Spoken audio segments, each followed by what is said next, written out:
welcome back to Vinyl Friday, where I go through my records in alphabetical order like a big nerd and talk about why I love them.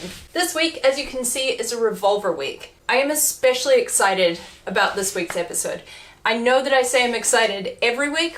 It's possible that it's because I'm just an excitable person, but there are two things of significance that are making this episode especially exciting for me. The first is that we're going to be listening to my favorite song on side A of Revolver today. The second is that I'm really close to 2,000 subscribers, and this week may be the week that that happens. It might not be, but it might be. So I'm excited nonetheless. Restless with anticipation. But back to the music. My favorite song on side A of Revolver sounds like this. God,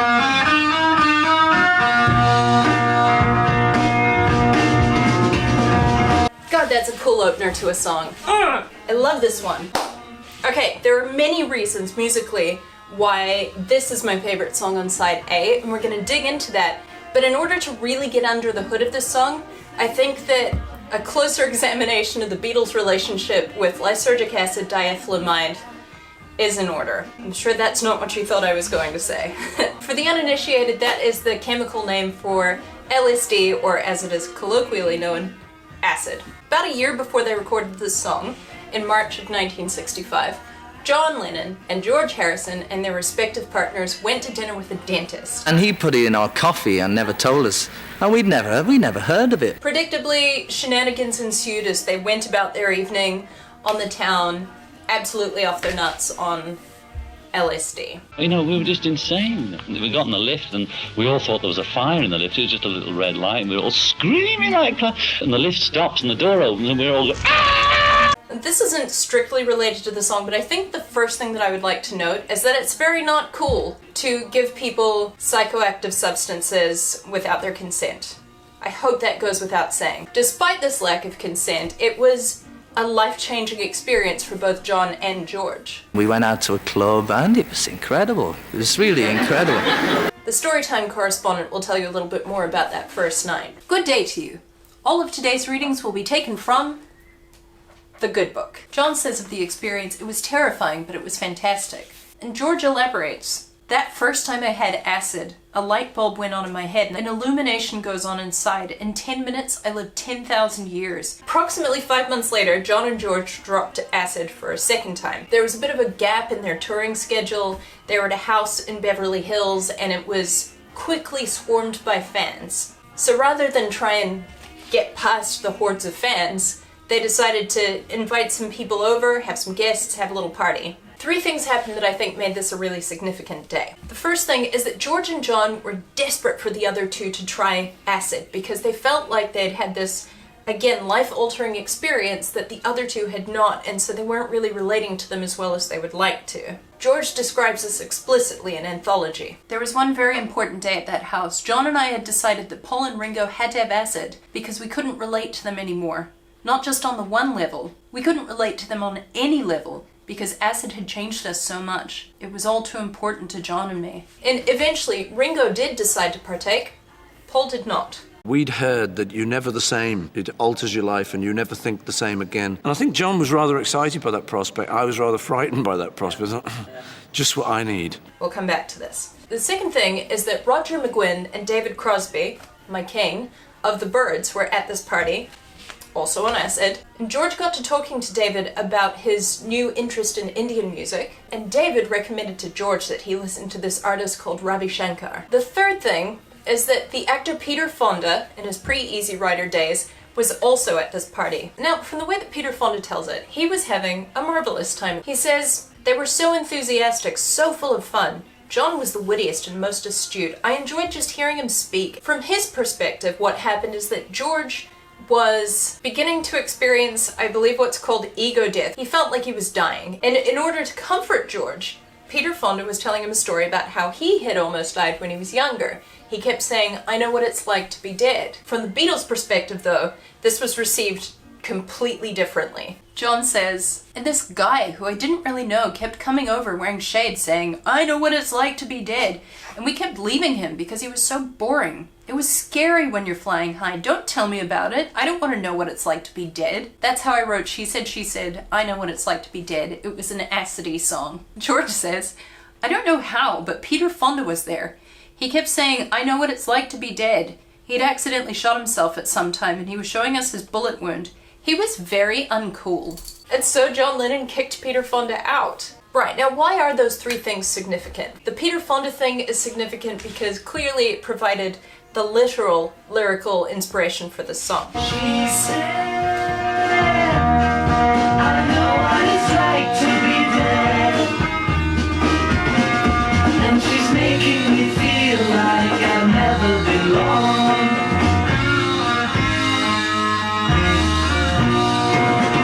Great song. The thing with David Crosby is significant because it's possible that without having had that conversation, we wouldn't then have had sitar on Norwegian Wood.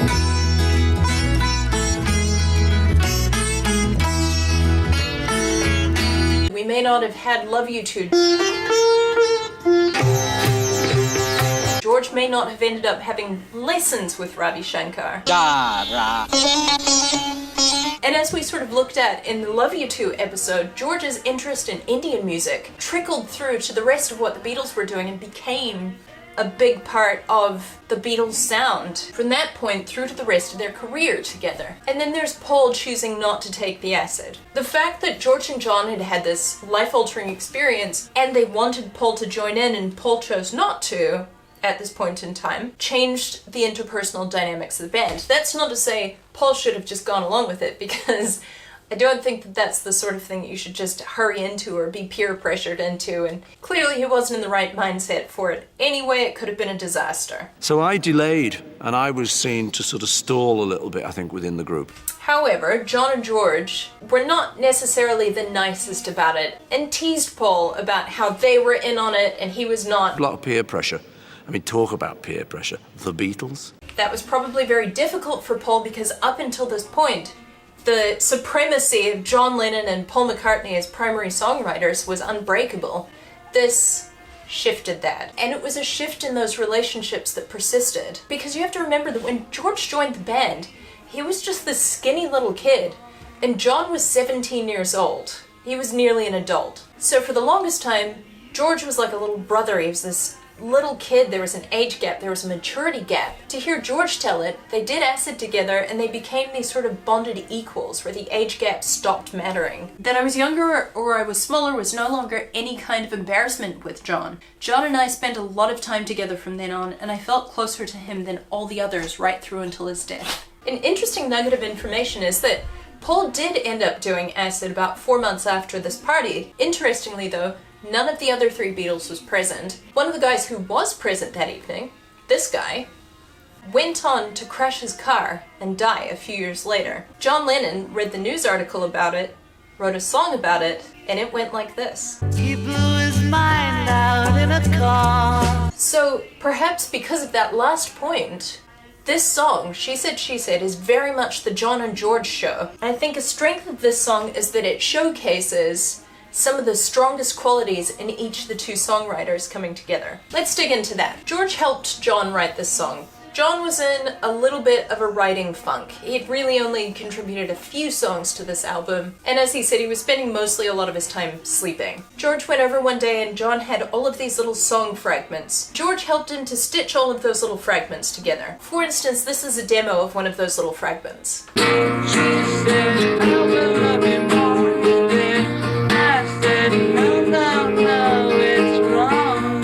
Now it's wrong. Second, I think that the bedrock of this song is this sort of like droning heaviness. So the chord is changing, the bass is static. The bass has this boom, boom, ba-doom, boom, boom, boom, boom, ba-doom, boom, boom. And it doesn't change even though the chord over the top is changing. That gives it a heaviness and a drone. I think the drone has a bit of an Indian influence because in a lot of Indian music, again, there's more about this in the Love You To episode, there's an instrument called a tanpura which lays a drone. It just plays the same notes over and over and over again in a consistent but very simple rhythm.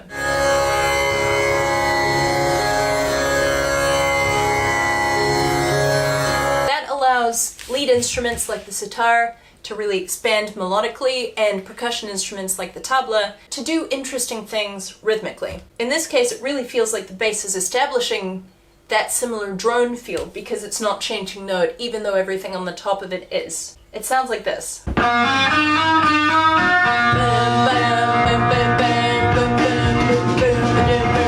Same note, bum bum ba-dum bum bum, or whatever the rhythm is. That's enough bass singing for me today.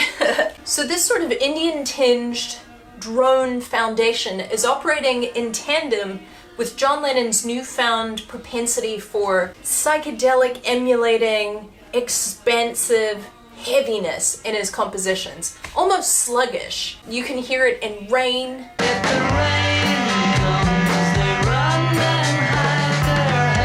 In I'm Only Sleeping.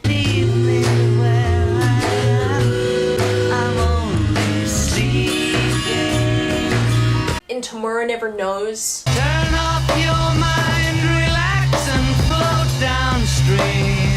And together I really feel like with those two things they have given us the blueprint for acid rock or for psychedelic rock. And you can really hear traces of that sound in later psychedelic or acid rock bands like Cream. In a white room with black curtains near the station. Deep Purple.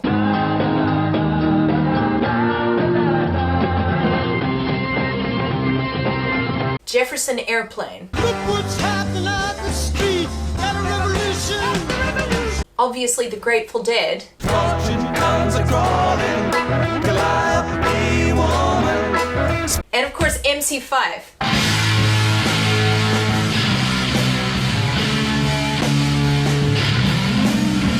I put that in there for you, Abby. Interestingly, you can also hear echoes of it in the sort of psychedelic renaissance of the 90s. It sort of transferred into pop music in the 90s. Like, have a listen to the beginning of this song. And now listen to the beginning of Madonna's Beautiful Stranger. And psychedelic rock is a genre that's still very much with us in artists like Tame Impala, another Australian band, King Gizzard, MGMT. I'm feeling rough, I'm feeling wrong in the time of my life. One of my favorites, Unknown Mortal Orchestra.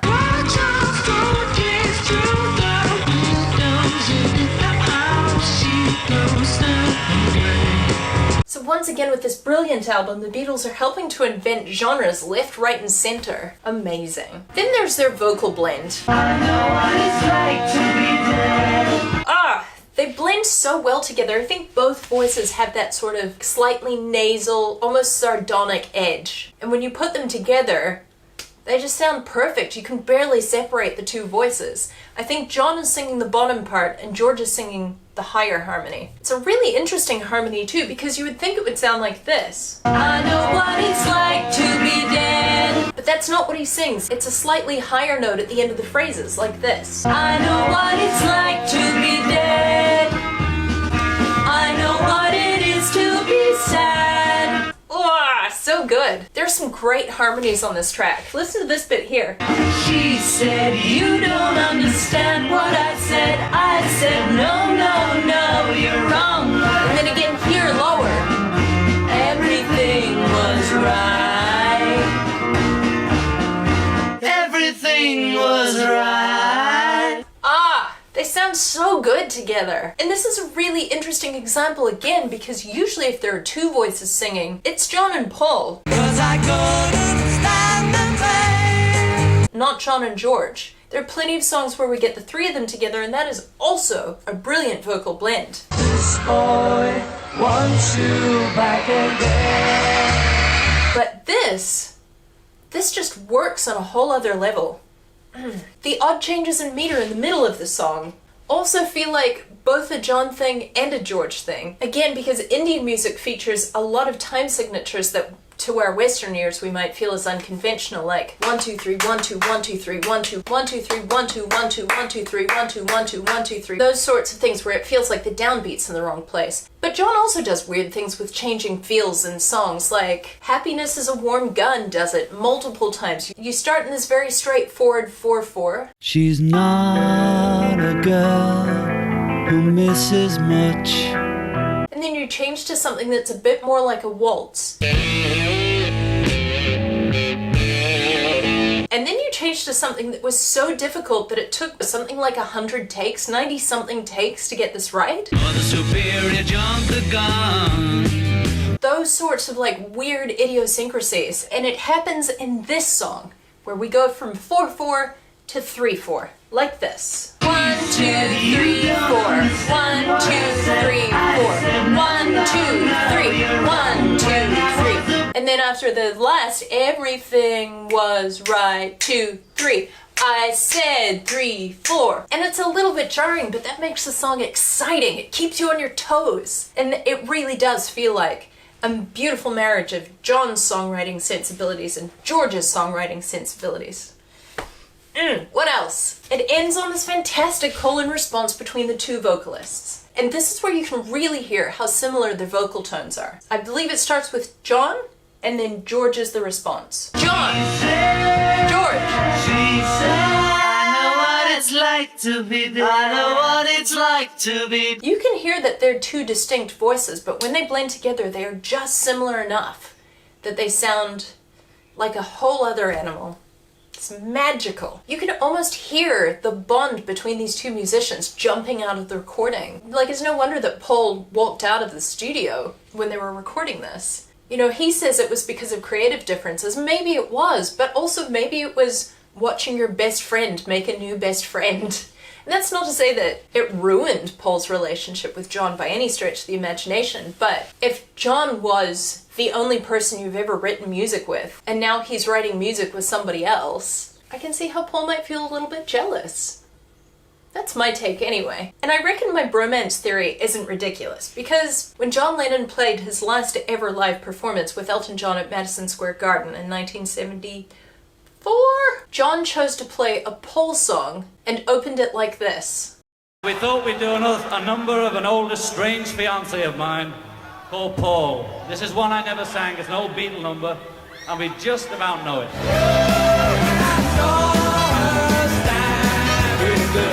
But this sort of bond between George and John is not the only reason that this is a fantastic song.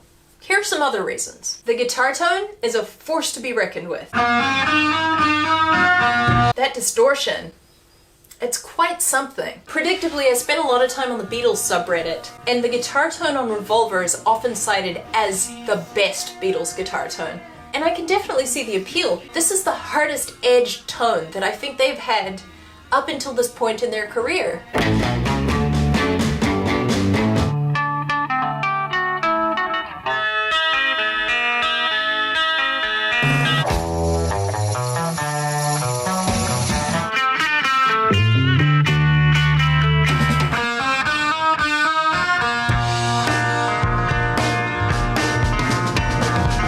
See, it gets a little edgier, a little harder, a little bit more distorted up until this album where it's snarling and really treble heavy. And they take this tone and they put it to great use on this song because they treat it like another lead instrument, almost like a voice. It's echoing the melody, it's teasing the melody, like the introduction opens with the guitar singing the melody for the I know what it is to be sad. And then it does that throughout the verses. I know what it's like to I know what it's like to be dead. I know what it is to be sad. Great. All leading up to this very juicy lick at the end of the verse, which sort of mirrors the "and she's making me feel like I've never been born" melody. The reason that you can achieve that is that you can bend notes on a guitar. You can't do that on a piano. If you tried to play that lick on the piano, it would sound like this. As as opposed to like this.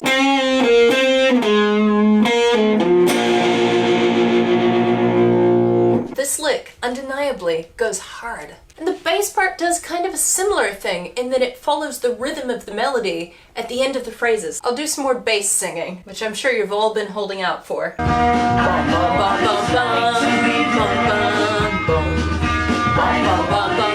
Just reinforces that dun dun dun dun dun rhythm. While that's happening, Ringo is living his best life underneath. Check it out. I know what it is. It's like the other three are establishing the rhythm so he can go full animal.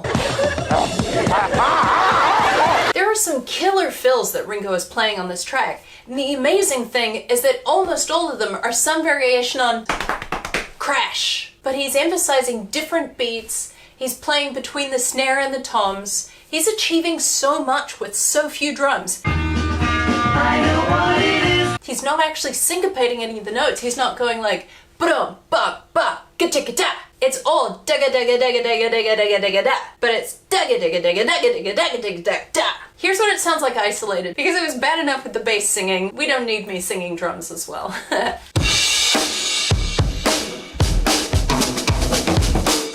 This is what Ringo's full drum kit looked like. Now compare that with something like Jeff Porcaro's drum kit. It is so stripped back, and he's doing so much with so little. I actually feel like this period of Ringo's career is a bit of a peak. He has this loud, splashy crash, and he's doing, again, these really interesting fills. You can hear them on Hello Goodbye. I say no. One of my personal favorites, Strawberry Fields. Down, 'cause I'm going to. And he just goes ham on Rain. This is a song that they recorded at high speed and slowed down. So Ringo's original drum part was this fast. And then of course the last thing that makes the song really interesting to me is the lyrical content. It's not a love song. It covers much heavier themes than a lot of their earlier music. Death and birth and death and birth and death and birth. It's for all you Joni fans out there. But that's in keeping with an album whose cohesion, whose brilliance even, is found in the surprising variety of subjects and styles. Every new song is a surprise. This song is no different. A final thought about this song is that I'm usually a chord girly. I love a good set of chords. I love a lot of chords. This song is based around essentially 3 chords, and they are not complicated. They are no jazz chords. These are the 3 chords. And because of those 3 chords, it really feels like you could just lift the melody out of this song and drop it into other songs almost indiscriminately and it would still work. She said, I know what it's like to be dead. But that melody is compelling. It is so enjoyable. The song's arrangement, production choices are interesting ones. The performances are impressive. The tones of the instruments are attention-grabbing. And as I said, the bond between the 2 musicians singing on this track just jumps out of the recording. Plus it rocks out. Good old-fashioned rock and roll. Just loud, snarling, sneering, splashy. Ah, good for the soul. And that is why this is my favorite song on side A. It's badass. But I want to know what you think. What is your favorite song on side A? Now, a couple of little bits of housekeeping before we close out the episode. The first thing is that, Alan, I appreciated your donation. Your Yellow Submarine is coming. The second thing is that, much like with a real-life record, I think it's important to take a moment to meditate on the first side before we lift the record off the platter and flip it over. So as with the Rubber Soul Odyssey, we're going to take a few weeks off from Revolver to really take in what we've covered so far. And here's what I propose we do in the meantime. As you know, I've been going through the alphabet with my records. We're up to the letter G, but since I began this project in December 2022, I've acquired a few new records that fit between A and G that I'd really like to go back to and explore. So I think what I'll do is I'll put up a poll on my community tab, and you can help me decide which albums we'll cover in that time. There will be a choice of 5, and I'll cover the top 2 according to your votes. It'll be a choice between Hunky Dory by David Bowie, Last Time Around by Buffalo Springfield, Fifth Dimension by The Byrds, Heaven Tonight by Cheap Trick, and Harry Belafonte's Greatest Hits. In case you don't know how to find the community tab, you go to my main channel page and there will be a list of tabs at the top. I think it's like videos, shorts, playlists, and then along there is community tab. So if you click on that, you'll find the poll. Please cast your votes. I'm excited to see what you'll have me cover while we're taking a breather from the Beatles Revolver. And don't worry, we will come back to it, clearly, because I think my favorite song on the album is on side 2. Right, that's it for me. If you enjoyed this episode or you would like to support any of the things that I do, I'll leave a link in the description from my Buy Me a Coffee page where you are welcome to make a donation. But no pressure, friends. Thank you so much to everybody who has made donations or become members. I appreciate you very, very much. Thanks for hanging out with me. I'll see you here next week. Have a great weekend! Hello and welcome. That is not even English. Any kind of embarrassment with John. That I was younger.